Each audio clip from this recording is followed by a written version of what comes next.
Chez Cézanne, écrit Rilke, toutes les pommes sont des pommes à cuire. La préposition à, écrit le Larousse, établit, je cite, une relation syntaxique qui s'accompagne parfois d'un rapport de but, de moyen, de lieu, de temps. Dans La nature morte aux pommes, Cézanne peint vers 1890 un plateau d'émail blanc, dans lequel sont disposées 3 pommes l'une sur l'autre, et d'autres fruits autour, citrons, fruits verts impossibles à identifier, etc. Ces pommes sont-elles à cuire? D'abord, à partir de la couleur, je crois reconnaître des Elstar, pommes juteuses des Pays-Bas. Mais les Elstar n'ont été développés que 60 ans après La nature morte aux pommes. Peut-être sont ceux des Fuji, pommes très sucrées et croquantes du Japon et de Chine, mais elles aussi ont été créées bien après Cézanne et son tableau, en 1939, dans le centre de recherche en horticulture de Morioka, où, alors que mon grand-père quittait ses champs de pommes de terre, qui allaient finir noircis par les bombes nécessaires à la destruction de l'arsenal de Brest, les savants jardiniers japonais inventaient une variété de pommes inutiles, puisqu'impossible à peindre pour Cézanne, le pauvre homme étant mort 33 ans plus tôt d'une pneumonie. Au fond, personne ne sait trop ce que sont les pommes de Cézanne. Cela vient sans doute du fait de son désir d'éluder la nature de la pomme pour n'en conserver que les formes de base, rond, cône, cylindre. Toutes les pommes peintes ainsi peuvent être à cuire ou à autre chose. De telles pommes peuvent même servir à apprendre aux enfants les formes élémentaires. Un bambin pourrait attraper les pommes de Cézanne et les faire glisser dans l'ouverture ronde d'un de ces jeux d'éveil en plastique que possèdent tous les enfants entre 0 et 4 ans. De mon côté, je continue de me poser des questions sur ce « à cuire », sur cette préposition qui conduit les pommes à la cuisson. À cuire, cela veut donc dire vouer en propre à la cuisson.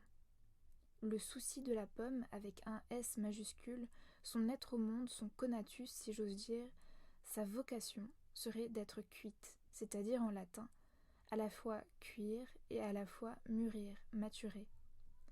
La pomme est à cuire comme je suis à mourir, comme le monde est à finir, comme la langue est à parler. J'ai reconnu très tôt cette vocation ultime de la pomme à la cuisson. Enfant déjà, je ne reconnaissais pas à la pomme le droit d'exister simplement comme pomme. L'être là de la pomme, sa facticité, me révoltait de telle sorte qu'elle me semblait être le fruit le moins intéressant, le moins satisfaisant, le moins appétissant possible. La pomme était ce fruit de l'injonction. Il suffit de lire la mauvaise traduction que nous connaissons tous de la Bible et comprendre que la confusion initiale entre pomme et figue, concernant le fruit défendu, est une confusion forte de sens, un retour du refoulé. À ma faim, mon père répondait systématiquement « mange une pomme », me renvoyant ainsi dans les buts de mon besoin. La pomme était le fruit du non-être par excellence, le fruit qui niait l'acte culturel de transformation du monde que suppose la cuisine. Avec une pomme, il n'était plus nécessaire de découper, de faire cuire, de mijoter, plus nécessaire d'opérer dans la cuisine comme ce forçat qui, par son intellect et par ses bras, par son ventre aussi, parvient à dépasser les pauvres dispositions d'une nature révoltante dans sa placide réalité.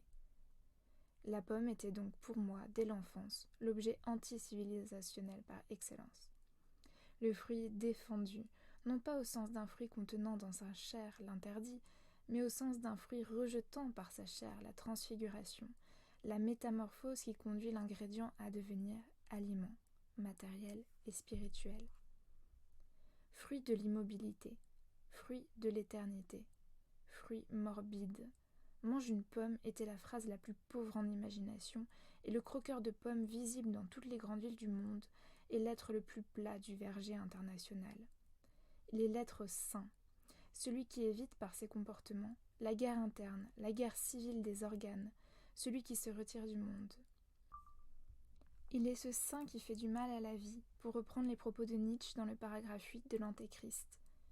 Aussi, est-ce peut-être ici que se découvre, voile d'Isis, le sens profond de la phrase de Rilke concernant les pommes de Cézanne.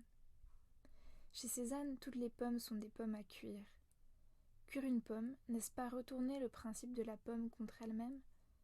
Quand mon père disait « mange une pomme », je lui demandais souvent de la cuire justement. Il fallait évider la pomme, faire un petit trou, le remplir d'une petite quantité de beurre salé et saupoudré de sucre. Ensuite, la pomme était enfournée pendant un temps infini. Elle s'agitait sur la plaque de cuisson pendant qu'éclatait dans son cœur sa némésis, le beurre. Le beurre est en effet l'ingrédient le plus éloigné de la pomme puisqu'il est celui qui rend possible toutes les mutations culinaires possibles. Il est par ailleurs le fruit bouleversant d'un acte obsessionnel. Il faut battre encore la crème fraîche pour parvenir à du beurre. La première productrice de beurre était l'être le plus civilisé, au sens du plus obstiné dans le refus de l'évidence des choses. Elle continuait à battre alors que tous autour mangeaient des pommes sans rien faire.